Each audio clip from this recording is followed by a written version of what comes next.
Bismillahirrahmanirrahim. Assalamualaikum warahmatullahi wabarakatuh. Selamat siang Ibu. Sebelumnya saya izin memperkenalkan diri saya terlebih dahulu Ibu. Perkenalkan, nama saya Sabrina Amanaliani. Saya dari jurusan Pendidikan Guru Sekolah Dasar Universitas Negeri Semarang dari semester 3.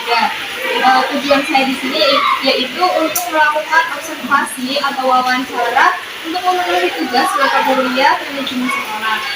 Mungkin Ibu bisa memperkenalkan diri terlebih dahulu Bu. Terima kasih atas kunjungannya Bahasa Sunda ya di sini. Sebelumnya saya memperkenalkan diri. Assalamualaikum warahmatullahi wabarakatuh. Waalaikumsalam warahmatullahi wabarakatuh. Nama saya adalah Ibu Sri Rahayu.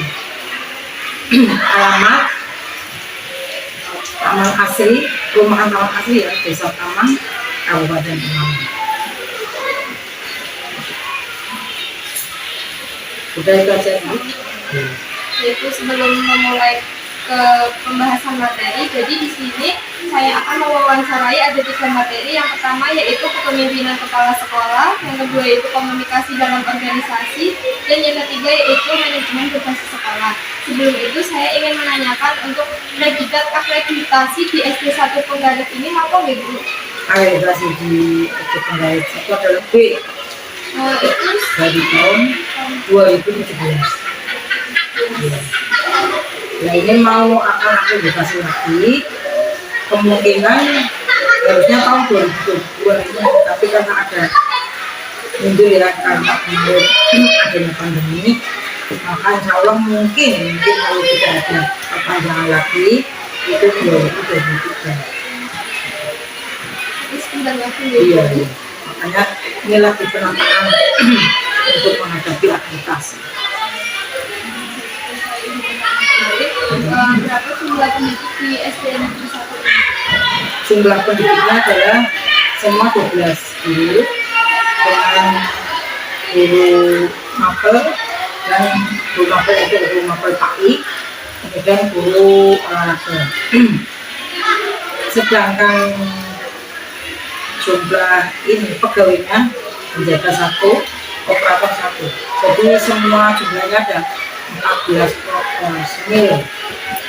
Lah kalau guru agama itu semua ampunan jadi 2 tahun kan untuk memegang 2 sekolah. Lalu di sini ada berarti ampunan semua 2 guru. Berarti memegang beberapa sekolah? Iya, 2 minimal 2 sekolah. Iya. Yang satunya itu di SD 2 Penggarit. Berapa lama Ibu menjabat sebagai kepala sekolah di SD Negeri 1 Penggarit ini? Saya pertama kali diangkat menjadi kepala sekolah. Yang di sini apa yang sebelumnya? Oh di sini aja. Yang di sini itu mulai 2019, yaitu November, 16 November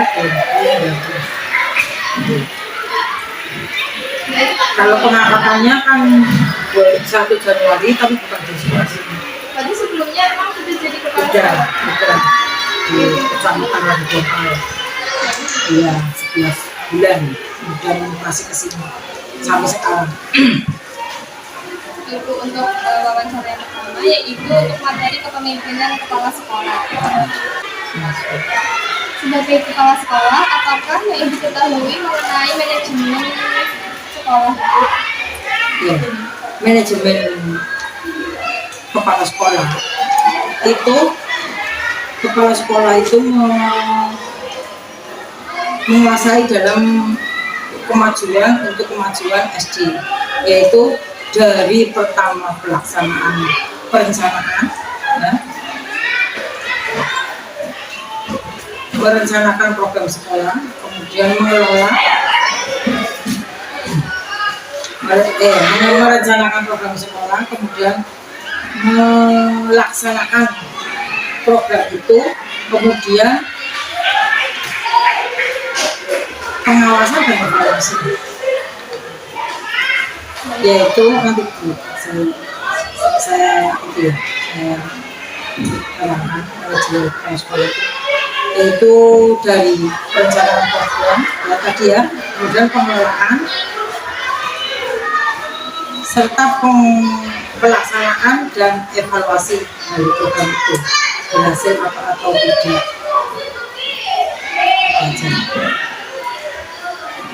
Pertanyaan selanjutnya, bagaimana gaya kepemimpinan yang Ibu gunakan sebagai kepala sekolah di SD Negeri 1 Pengari ini?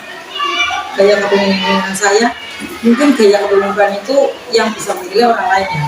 Tapi saya menerapkan adalah dalam kepemimpinan ini adalah demokrasi, yaitu dari segala sesuatu untuk kemajuan sekolah ini itu kita musyawarahkan dengan semua stakeholder yang ada di sekolah ini, baik guru, ya, kemudian operator dan penjaga sekolah di sini. Sehingga semua untuk kemajuan sekolah ini kita bicarakan, kita musyawarahkan dan kita bicarakan bersama.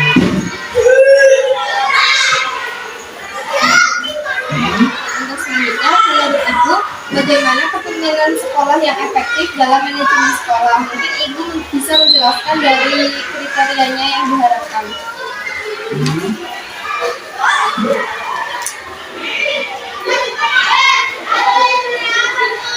Itu tadi bilang Bagaimana kepemimpinan kepala sekolah yang efektif dalam manajemen berbasis sekolah?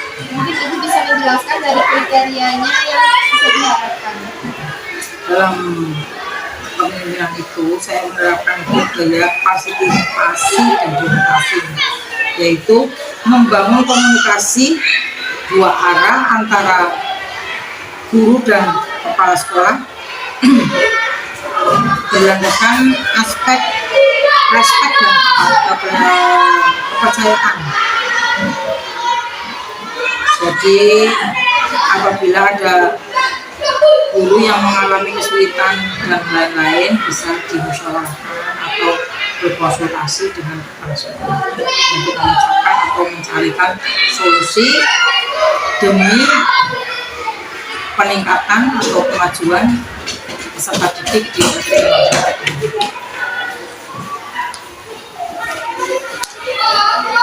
Untuk yang selanjutnya, bagaimana Ibu meningkatkan kinerja guru dalam kepemimpinan? Untuk meningkatkan kinerja guru itu bisa dengan berbagai kegiatan, Mbak. Contohnya pada pagi kelompok kerja guru, jadinya itu adalah ajang untuk meningkatkan kemampuan guru dalam mengajar, bisa bersharing dengan teman sejawat, atau misalnya guru itu bisa dapat itu perkembangan pendidikan dalam AKB itu. Nanti kan forum kerja guru yang dilaksanakan setiap 1 minggu sekali. Itu di sini tuh satu wilayah satu gugus. Kalau dalam organisasinya itu pertama itu jadi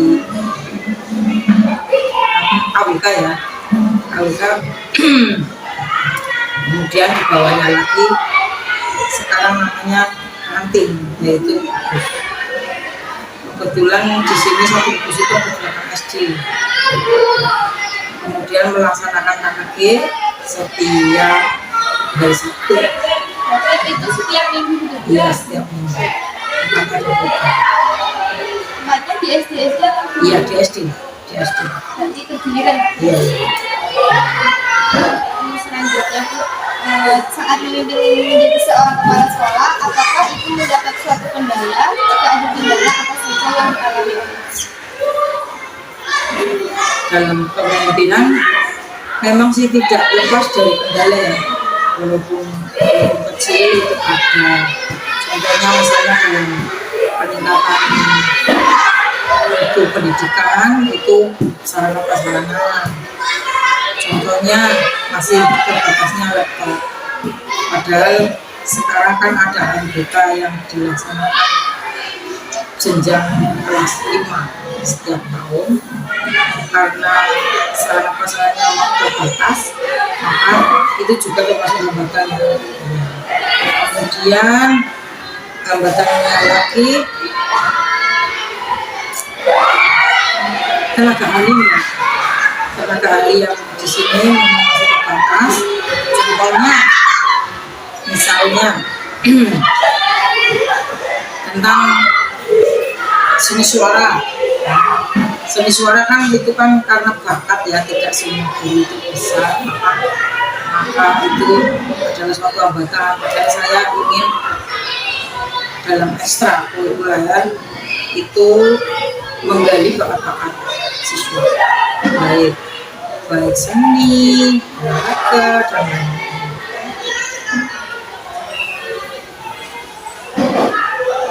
Selanjutnya, seperti yang tadi dijelaskan bahwa kendala yang ibu alami itu seperti tenaga ahli yang terbatas, terus kurangnya sarana dan prasarana. Lalu menurut ibu dari kendala tersebut, apa yang solusi yang akan ibu berikan dari kendala tersebut? Untuk sarana prasarana, solusinya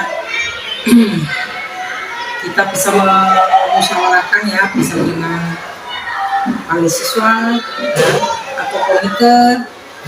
Kita bisa menggali dana ya, mungkin dari bos sebagian atau dari apa ya, tapi selama ini belum sih, hanya saya dengan komite itu untuk memecahkan atau memberi solusi. Nah, untuk yang tenaga ahli saya mendatangkan dari luar, dari luar SD, yang baik lukis atau seni suara, kemudian ekstrakurikuler mending. Memang di sini ekstrakurikulernya lumayan banyak sih, ada seni suara, gending yang itu punya perangkat gamelan, kemudian tadi olahraga sudah ya. Kadang kalau mau event itu panahan tuh olahraga juga. Alhamdulillah setiap saya berarti dari 2019 ya sampai sekarang, setiap tahun alhamdulillah itu dapat piala. Untuk tahun ini ada Bu? Ada. Ini yang kemarin seni suara, kemudian musik juga. Nah, yang tahun dulu itu olahraga, tahun 2021 ya, jadi olahraga peluru, kemudian panahan, kemudian dari senam. Nah itu kendalanya sarana prasarana nggak ada, makanya saya ya minta musyawarah dengan komite untuk bisa membantu. Tadi kendala ya, kendala satu lagi Mbak. Kendala satu lagi itu di sini itu di luar zona Mbak. Sekarang kan penerimaan siswa baru untuk arus lulusnya ke SD dan SMP kan pakai zonasi. Di Desa Penggarit itu di luar zonasi. Makanya saya mengadakan terobosan, yaitu dengan mengikuti event-event itu, karena kalau piagamnya itu kan bisa digunakan untuk prestasi di SMP selanjutnya. Alhamdulillah kemarin bisa lolos prestasinya itu, karena semua itu zonasi, di sini luar zonasi, makanya kayak gitu. Nah itu tadi kendalanya sarana kurang. Selanjutnya, upaya apa yang dapat ibu lakukan agar mampu memimpin perubahan di SD Negeri 1? Ya, upaya saya ya melaksanakan terobosan untuk bisa mewujudkan tujuan sekolah ini yang lebih baik, yaitu contohnya kayak gitu tadi, terobosannya mendatangkan tenaga ahli dari luar, kemudian minta kepada komite untuk memecahkan solusi misalnya pengadaan laptop, IT dan lain-lain dan sarana-prasarana. Alhamdulillah kemarin ya adalah dari wali murid ya untuk kelas 6 itu makanya membantu lapangan tempat jauh, kemudian nanti akan aku matras untuk senam lautan. Ya, materi yang selanjutnya itu mengenai komunikasi dalam organisasi. Sebelumnya saya izin bertanya, di SD Negeri 1 ini yang kita sebut seperti ekstrakurikuler ya Bu, atau organisasinya itu ada apa aja Bu? Organisasi jelas OSIS ya, OSIS. Kemudian untuk tenaga pendidik itu PGHD. Kalau untuk siswanya itu ekstrakurikulernya apa aja? Ekstrakurikulernya itu tadi bending, seni suara, kemudian apa jelas masih Bukannya berarti berjalan setiap hari Jumat untuk kelas berarti sempat kelas 3 masih siaga ya, kelas 4 sampai kelas 6.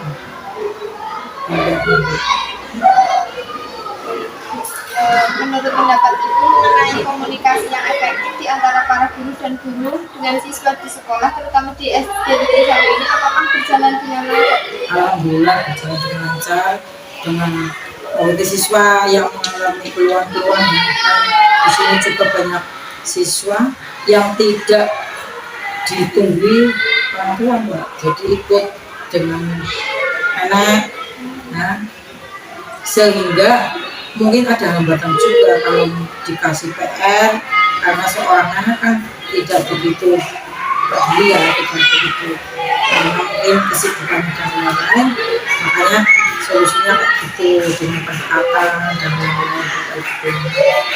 Dan siswanya kan kalau tidak ditanyakan mungkin siswa nggak dulu tidak tahu kendala dia kenapa tidak mengerjakan PR karena itu berkomunikasi dengan baik.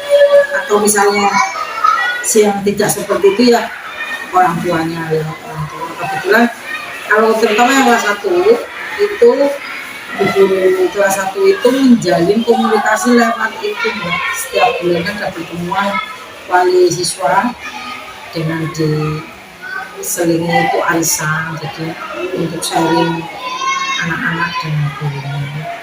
Tiap bulan ada kumpulan wali murid yang diadakan oleh guru kelas. Hanya kelas 1 atau Terutama kelas 1 kayak ke kelas 2 dan kelas 3 dan kelas 6. Kalau yang kelas tinggi cukup ada guru WA. Jadi kalau ada sesuatu bisa langsung diinformasikan.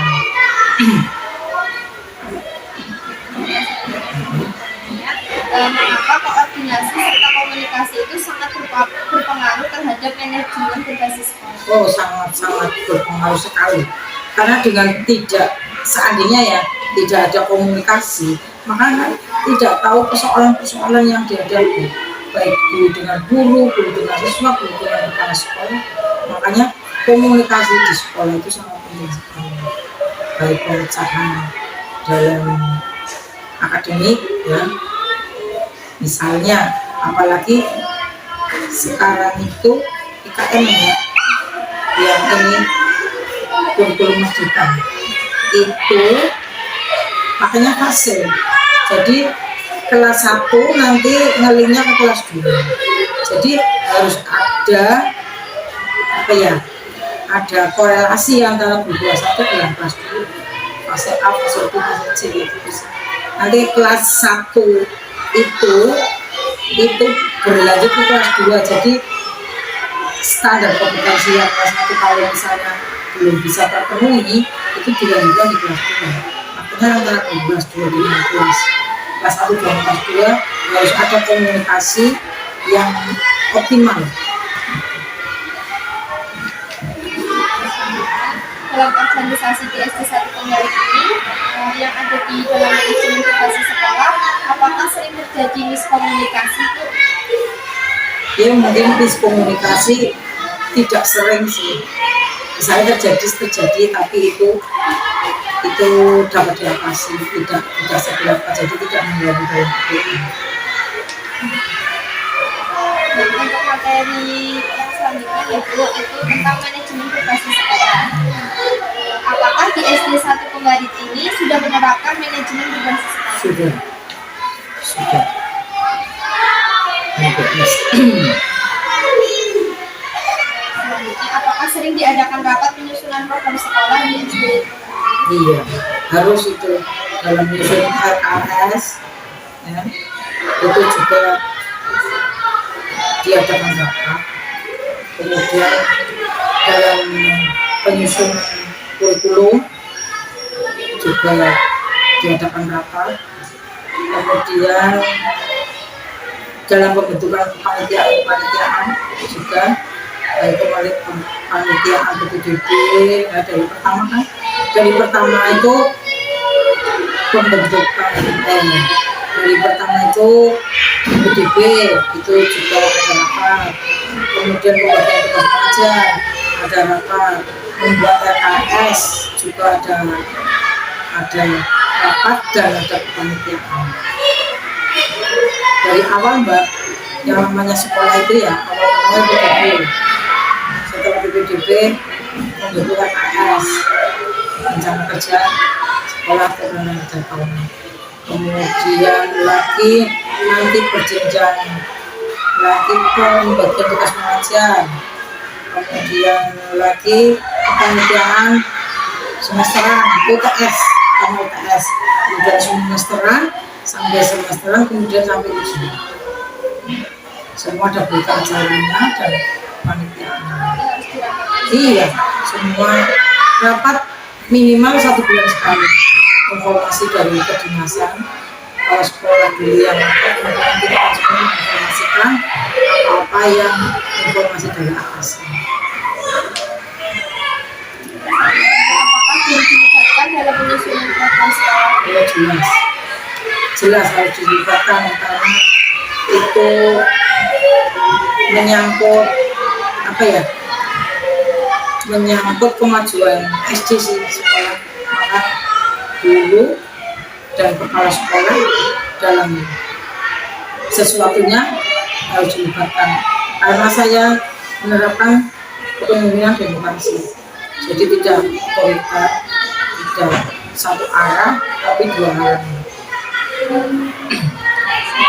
Apakah guru ikut serta mendukung kebijakan kepala sekolah dalam menerapkan manajemen berbasis sekolah? Alhamdulillah guru sini mendukung semua kebijakan saya karena itu keputusan bersama, maka secara tidak langsung harus bertanggung jawab demi kemajuan SD. Alhamdulillah sini siswanya meningkat dari dulu paling 200 sekarang 200 semua 219. Apa saja yang menjadi faktor dalam menerapkan manajemen berbasis sekolah di SD negeri 1 Yang menjadi pendukung utama siswa komite sekolah dan masyarakat yang luas kita, juga SDM kepala sekolah. Tadi kan sudah ada faktor pendukung, mungkin ada faktor penghambat dari manajemen berbasis sekolah di SD. Faktor penghambatnya yaitu terbatasnya sarana prasarana. Karena itu sedikit demi sedikit penghambat itu saya kurangi dengan proposal-proposal misalnya dan kebetulan kemarin juga ini lingkungan sekitar Mangga itu kan juga bisa mendukung untuk uang sekolah. Kuliah apa itu? Kewirausahaan. Baik, mungkin cukup sekian Ya. terima kasih untuk informasi yang telah diberikan. Saya mohon maaf apabila ada kata-kata yang berkekurangan. Sekian dari saya. Assalamualaikum warahmatullahi wabarakatuh. Dari saya cukup Mbak. Mohon maaf apabila banyak kekurangan dalam menjawab pertanyaan dari Mbak Sabrina ya. Iya. Mohon maaf yang sebesar-besarnya dari saya.